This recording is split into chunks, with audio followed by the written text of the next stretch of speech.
1980 के दौर में सोवियत यूनियन का सबसे बड़ा राइवल यूएसए बहुत तेजी से ग्रो कर रहा था। अमेरिका की इकोनॉमी बहुत मजबूत होती जा रही थी। सोवियत यूनियन और अमेरिका के बीच कोल्ड वॉर जारी था, तो सोवियत यूनियन ने अमेरिका का पीछा करने के लिए और अपनी इकोनॉमी को आगे बढ़ाने के लिए कुछ योजनाएं बनाई। और उस समय सोवियत यूनियन के पॉलिसी मेकर्स ने एक योजना बनाई कि वो एक हाईटेक और आलीशान शहर बनाएंगे जिसमें हर प्रकार की सुविधा मौजूद होगी। उस शहर में लोग आकर बसेंगे जिससे देश की इकोनॉमी ग्रो करेगी। और उस नए शहर का नाम प्रिप्यत रखा गया। प्रिप्यत शहर आज के समय में यूक्रेन का हिस्सा है। प्रिप्यत एक बहुत बड़ा और मॉडर्न शहर बनने वाला था, तो इतने बड़े शहर को बहुत ज्यादा मात्रा में इलेक्ट्रिसिटी की जरूरत पड़ती। तो प्रिप्यत शहर को इलेक्ट्रिसिटी की सप्लाई देने के लिए प्रिप्यत शहर से करीब 15 किलोमीटर दूर एक छोटे से टाउन चेर्नोबिल में एक न्यूक्लियर पावर प्लांट लगाया जाता है। इस शहर का निर्माण जोरों शोरों से चल रहा था और लोग आकर इस शहर में बसने भी लगे थे। सोवियत यूनियन की इकोनॉमी को बूस्ट देने के लिए ये उनका एक ड्रीम प्रोजेक्ट था। अब चूंकि प्रिप्यत एक मॉडर्न और एटॉमिक सिटी बन रहा था जिसमें न्यूक्लियर पावर प्लांट को लगाया जा रहा था, तो सोवियत यूनियन ने इस शहर और न्यूक्लियर पावर प्लांट की सुरक्षा के लिए अच्छे खासे इंतजाम किए। उन्होंने इस शहर में ओवर द होराइजन यानी ओटीएच रेडार सिस्टम भी लगाए, जिससे वो दुश्मन देश से आ रही बैलिस्टिक मिसाइल को डिटेक्ट कर पाएं और चेर्नोबिल के न्यूक्लियर पावर प्लांट को सुरक्षित रख पाएं। क्योंकि न्यूक्लियर पावर प्लांट पर अगर कोई अटैक होता है तो काफी तबाही मच सकती थी। लोग प्रिप्यत शहर में आकर बड़े खुश थे, उन्हें अपना सुनहरा भविष्य दिखाई दे रहा था। लेकिन उन्हें क्या पता कि जल्द ही एक बहुत बड़ा डिजास्टर होने वाला था जो इस शहर को तबाह करने वाला था। जो लोग इस शहर में अपने सुनहरे भविष्य की कल्पना कर रहे थे, उनके जीवन पर ग्रहण लगने वाला था। जो पावर प्लांट इस शहर को ऊर्जा दे रहा था, वही इनके जीवन को छीनने वाला था। दरअसल चेर्नोबिल न्यूक्लियर पावर प्लांट में 4 न्यूक्लियर रिएक्टर्स लगे थे और चेर्नोबिल न्यूक्लियर पावर प्लांट में जो धमाका हुआ था वो इस चौथे न्यूक्लियर रिएक्टर में हुआ था। अब ये हादसा कैसे हुआ उसको जानने से पहले हमें ये जानना होगा कि न्यूक्लियर रिएक्टर आखिर काम कैसे करता है। दरअसल बिजली बनाने के लिए एक जनरेटर की जरूरत होती है। उस जनरेटर में लगे रोटर को घुमाने के लिए एक टरबाइन लगाया जाता है। जब ये टरबाइन घूमता है तो बिजली बनती है। आप इस डायग्राम को देखिए जिसमें इस न्यूक्लियर रिएक्टर में न्यूक्लियर रिएक्शंस कराई जाती हैं, जिसमें हीट पैदा होती है, जिससे इन पाइप्स में भरा पानी गर्म होकर स्टीम में बदलने लगता है। उस स्टीम को टरबाइन पर भेजा जाता है, जिससे ये टरबाइन बहुत तेज घूमने लगती है और भारी मात्रा में बिजली पैदा होती है। अब ये पानी नाभिकीय रिएक्टर में कूलेंट का भी काम करता है, जिससे रिएक्टर के आसपास ओवर हीटिंग को रोका जाता है। रिएक्टर में पानी की सप्लाई बनाए रखने के लिए वाटर पंप्स का इस्तेमाल किया जाता है और इन वाटर पंप्स को चलाए रखने के लिए भी इसी न्यूक्लियर प्लांट के द्वारा बनाई गई बिजली का इस्तेमाल किया जाता है। लेकिन सोचकर देखिए कि अगर न्यूक्लियर रिएक्टर बंद हो जाए तो ऐसे में पानी को स्टीम में बदलने के लिए हीट नहीं मिल पाएगी और ये टरबाइन नहीं घूम पाएगी, इससे बिजली बनना बंद हो जाएगा। अब चूंकि इन वाटर पंप्स को प्लांट की बिजली से ही चलाया जा रहा था, तो बिना बिजली के ये भी बंद पड़ जाएंगी, जिससे रिएक्टर में पानी की सप्लाई बंद हो जाएगी। लेकिन मैं आपको बता दूं कि रिएक्टर के बंद होने के बाद भी इसमें बहुत ज्यादा हीट होती है जो रिएक्टर की कोर को पिघला भी सकती है। तो ऐसी सिचुएशन में रिएक्टर को ठंडा रखने के लिए पानी की सप्लाई लगातार चलती रहनी चाहिए। तो इमरजेंसी में इन वाटर पंप्स को चलाने के लिए अलग से बैकअप डीजल जनरेटर्स लगाए गए थे। लेकिन यहाँ पर परेशानी ये थी कि इन वाटर पंप्स को डीजल जनरेटर से चालू करने के लिए कम से कम 1 से 1.5 मिनट का समय लगता। अब इस 1 से 1.5 मिनट के लिए भी कोई पावर सोर्स चाहिए था जो इन वाटर पंप्स को चालू रख सके। तो इस रिएक्टर को बनाने वाले इंजीनियर्स का मानना था कि रिएक्टर के बंद होने के बाद भी टरबाइन इनर्शिया की वजह से कुछ समय तक घूमता रहेगा।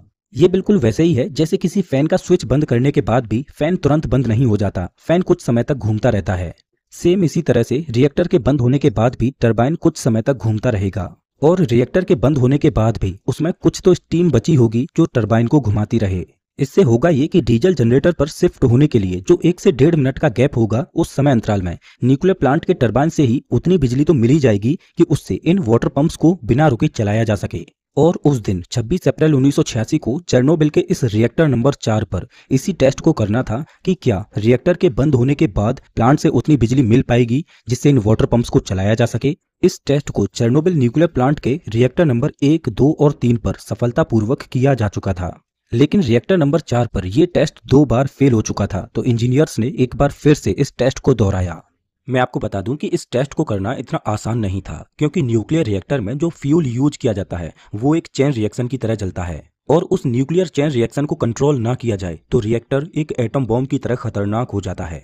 तो रिएक्टर में न्यूक्लियर रिएक्शन को कंट्रोल करने के लिए बोरॉन कार्बाइड की करीब 211 कंट्रोल रॉड डाली जाती थी जो न्यूक्लियर रिएक्शन को धीमा कर देती थी। और इन रॉड्स की टिप ग्रेफाइट की बनी होती थी जो न्यूक्लियर रिएक्शन को तेज करने का काम करती थी।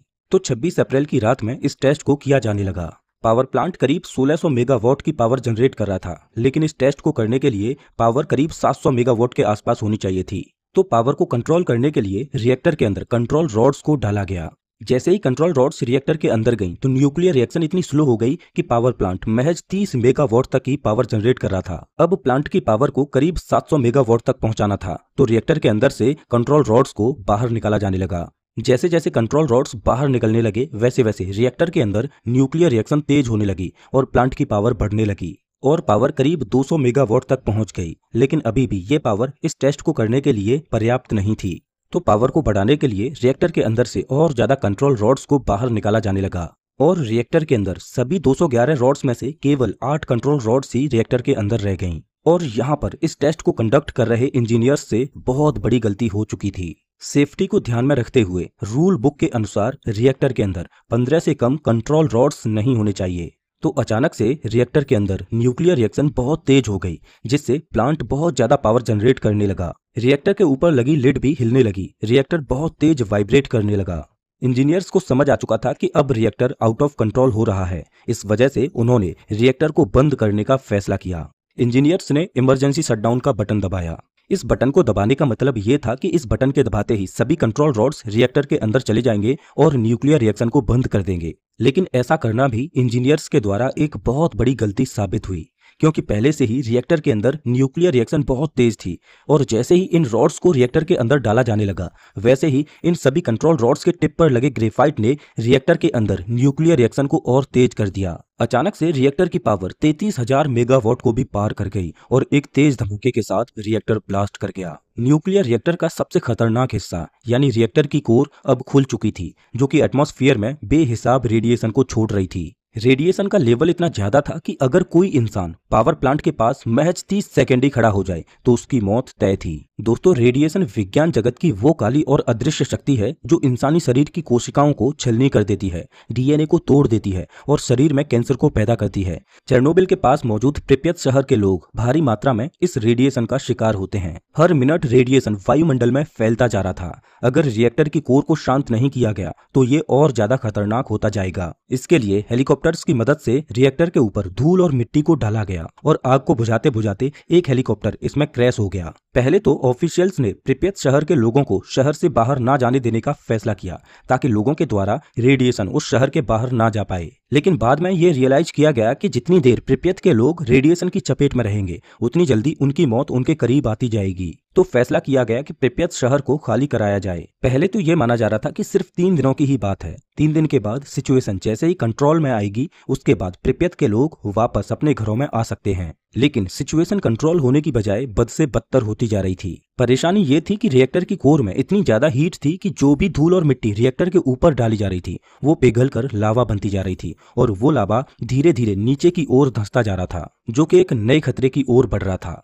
दरअसल रिएक्टर के नीचे पानी का एक बहुत बड़ा टैंक था और वो लावा उसी टैंक की ओर बढ़ रहा था। वैज्ञानिक इस बात से चिंतित थे कि अगर ये लावा उस टैंक में चला गया तो टैंक में मौजूद पानी तुरंत भाप में बदल जाएगा, जिससे टैंक के अंदर बहुत ज्यादा प्रेशर बन जाएगा और टैंक ब्लास्ट हो जाएगा। अगर ऐसा हुआ तो कयामत आ जाएगी, क्योंकि इससे 30 किलोमीटर के रेडियस में तबाही आ जाएगी। इस बड़े खतरे को टालने का सिर्फ एक ही उपाय था कि रिएक्टर के नीचे मौजूद उस टैंक को ही खाली कर दिया जाए। लेकिन यहाँ पर परेशानी ये थी कि उस टैंक को खाली करने के लिए किसी को टैंक के अंदर जाना होगा और अंदर से ही पानी को ड्रेन करने के लिए वाल्व को खोलना होगा। लेकिन ऐसा करेगा कौन? कौन अपनी जान जोखिम में डालकर उस रेडिएशन से भरे पानी में जाएगा जब पता हो कि पानी में जाने के बाद मौत निश्चित है? लोगों को काफी लोभ और लालच दिया गया उस टैंक में जाने के लिए, लेकिन सबको पता था कि अगर वो टैंक में गए तो वो 7 दिनों से ज्यादा जिंदा नहीं बच पाएंगे, तो उन्हें टैंक में जाने के लिए जो धन दौलत मिलेगा उसका वो क्या करेंगे? लेकिन अगर टैंक को खाली नहीं किया गया तो करोड़ों लोगों की जान चली जाएगी। तो आने वाले खतरे को भांपते हुए